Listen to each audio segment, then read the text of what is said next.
Hi friends, അപ്പോൾ നമ്മുടെ റെട്രോയും വീണിട്ടുണ്ട്, ഹിറ്റും വീണിട്ടുണ്ട്.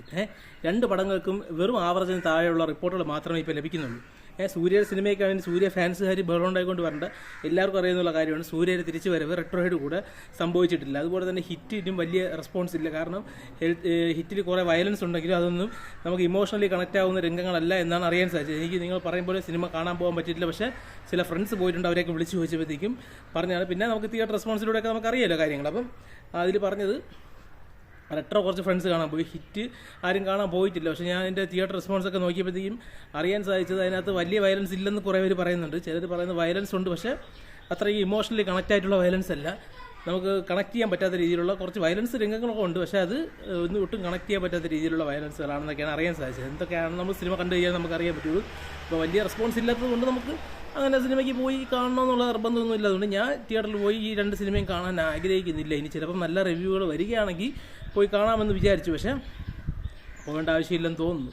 അപ്പം ഈ പറയാൻ പോകുന്നത് എന്താണെന്ന് വെച്ചാൽ, നമുക്ക് തുടരുമെന്ന് പറഞ്ഞ സിനിമയ്ക്ക് ഇതൊരു ലോട്ടറിയാണ്. കാരണം ഈ റെട്രോ എന്ന് പറഞ്ഞ സിനിമ ഒരു വലിയ ഹിറ്റ് ആയിരുന്നെങ്കിൽ തുടരുവിന് പേടിക്കേണ്ടതുണ്ടായിരുന്നു. കാരണം സൂര്യയ്ക്ക് അത്യാവശ്യം കേരളത്തിൽ മാർക്കറ്റുണ്ട്. നല്ലൊരു സിനിമയാണെന്ന് പറഞ്ഞു കഴിഞ്ഞാൽ സിനിമയ്ക്ക് വിജയം ഉണ്ടാക്കാൻ സാധിക്കും. അത് മാത്രമല്ല നല്ല രീതിയിൽ ആളുകൾ കയറി കാണുകയും ചെയ്യും. പക്ഷേ അത്രയും മോശപ്പെട്ട ഒരു റിവ്യൂ ആണ് റെട്രോയ്ക്ക് വരുന്നത്. റെട്രോയ്ക്ക് ഹിറ്റിനേക്കാളും മോശപ്പെട്ട ഒരു റിവ്യൂ ആണ് വരുന്നത്. അപ്പം നമ്മുടെ കാർത്തിക് സുബ്രാജിൻ്റെ മൂവി ആണെങ്കിൽ പോലും കാർത്തിക് സുബ്രാജിൻ്റെ മൂവിക്ക് നെഗറ്റീവ് കിട്ടുന്നത് വളരെ കുറവാണ്. പക്ഷേ അത് കിട്ടിക്കഴിഞ്ഞാൽ നെഗറ്റീവ് ആണെങ്കിൽ പിന്നെ ആളുകൾ കയറി കാണുന്നത് വളരെ കുറവായിരിക്കും. അപ്പോൾ അതുകൊണ്ട് തന്നെ ഇന്നും നാളെയും കൂടിപ്പോയി നാളെയും കൂടെ കാണുള്ളൂ. അത് കഴിഞ്ഞ് കഴിഞ്ഞാൽ മറ്റന്നാൾ തൊട്ട് റെട്രോയ്ക്ക് അത്ര ആളുകൾ കയറാൻ സാധ്യതയില്ല. ഇന്നത്തോടെ മിക്കവാറും തീരാനുള്ള സാധ്യതയുണ്ട്. കാരണം അത്രയ്ക്ക് മോശം റിവ്യൂ ആണ് വരുന്നത്.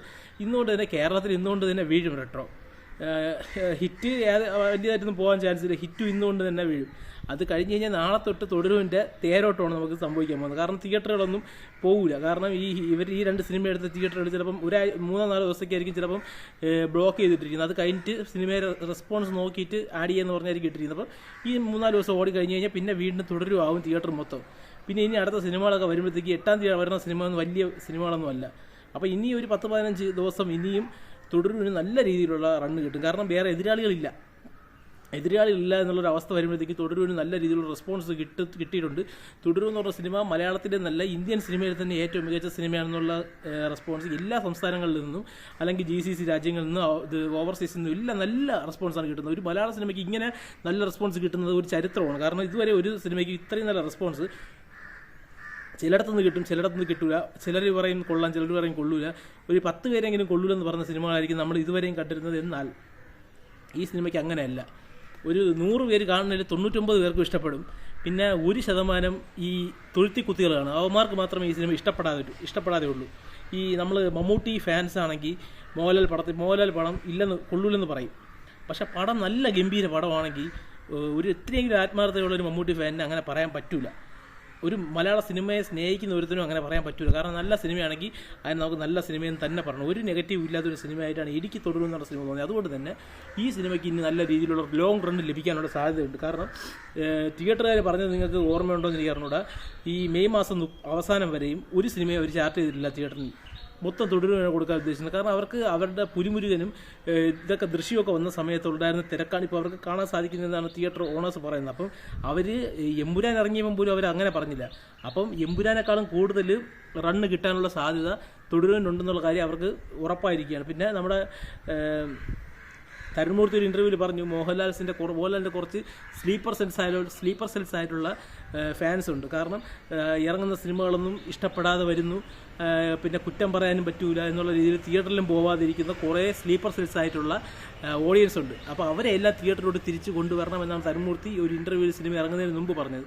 എന്നാൽ അത് അക്ഷരം പ്രതി കറക്റ്റായിരിക്കുകയാണ്. കാരണം സിനിമകൾ പോലും തിയേറ്ററിൽ പോയി കാണുന്ന വിരളമായിട്ടുള്ള ആൾക്കാർ പോലും തിയേറ്ററിലേക്ക് ഓടുകയാണ്. 1-2 പ്രാവശ്യം പോയി കാണുന്നവരുമുണ്ട്. അപ്പോൾ അതുകൊണ്ട് തന്നെ ഇനി തുടരുമെന്ന് പറഞ്ഞ സിനിമയെ പിടിച്ചാൽ കിട്ടുമെന്നുള്ള കാര്യത്തിൽ യാതൊരു സംശയവുമില്ല. ഇൻഡസ്ട്രിയൽ ഹിറ്റ് അടിവരയിട്ട് എഴുതാൻ പറ്റും. നമുക്ക് ഈ എമ്പുരാനിൽ കിട്ടിയതുപോലത്തെ ഇൻഡസ്ട്രിയൽ ഹിറ്റ് അല്ല കിട്ടാൻ പോകുന്നത് നല്ലൊരു ഉഗ്ര ഇൻഡസ്ട്രി ഹിറ്റാണ്. കാരണം 175 കോടി രൂപ മുടക്കിയിട്ടല്ല 260 കോടി രൂപ നേടേണ്ടത്. ഇതിപ്പോൾ ഈ 28 കോടി രൂപ ബഡ്ജറ്റ് തന്നെ 260 കോടി രൂപയ്ക്ക് മുകളിൽ കളക്ഷൻ വരാനുള്ള എല്ലാ സാധ്യതകളും ഈ സിനിമയ്ക്കുണ്ട്. അപ്പം ഈ സിനിമയാണ് യഥാർത്ഥ മികച്ച മലയാള സിനിമയെ നമുക്ക് അടിവരയിട്ട് പറയാൻ സാധിക്കും. അത്രത്തോളം കളക്ഷനും ബഡ്ജറ്റും കുറവ്. ബഡ്ജറ്റ് കുറഞ്ഞ് ഇത്രയും കളക്ഷൻ വരണമെങ്കിൽ അത് ഓഡിയൻസ് 2 കൈയും കൊണ്ട് സ്വീകരിച്ചാൽ മാത്രമേ ഇത്രയും കളക്ഷൻ കിട്ടുള്ളൂ. അപ്പോൾ അത് സിനിമയുടെ കഥയ്ക്കും സിനിമയുടെ പെർഫോമൻസിനും സിനിമയുടെ സംവിധാനത്തിനും സിനിമയുടെ ടെക്നിക്കൽ ഫാക്ടേഴ്സിനും എല്ലാം അതിൻ്റെ മുഖ്യ പ്രാധാന്യമുണ്ട്. അതുകൊണ്ട് തന്നെ മോഹൻലാലിൻ്റെ ഇക്കാലത്തെയും മികച്ച ഒരു ക്യാരക്ടറുകളിൽ ഒന്നായിരിക്കും ഈ ഷൺമുഖൻ എന്നുള്ള കാര്യത്തിൽ യാതൊരു ഡൗട്ടുമില്ല. അതുകൊണ്ട് തന്നെ ഉറപ്പായും ഇനി തിയേറ്റർ ഭരിക്കാൻ പോകുന്നത് തുടരും സിനിമയായിരിക്കും എന്നുള്ള കാര്യത്തിൽ ഒരു സംശയമില്ല. അപ്പോൾ നിങ്ങളുടെ അഭിപ്രായങ്ങളും നിർദ്ദേശങ്ങളും കമൻറ്റ് ബോക്സിലിടാം. നന്ദി, നമസ്കാരം.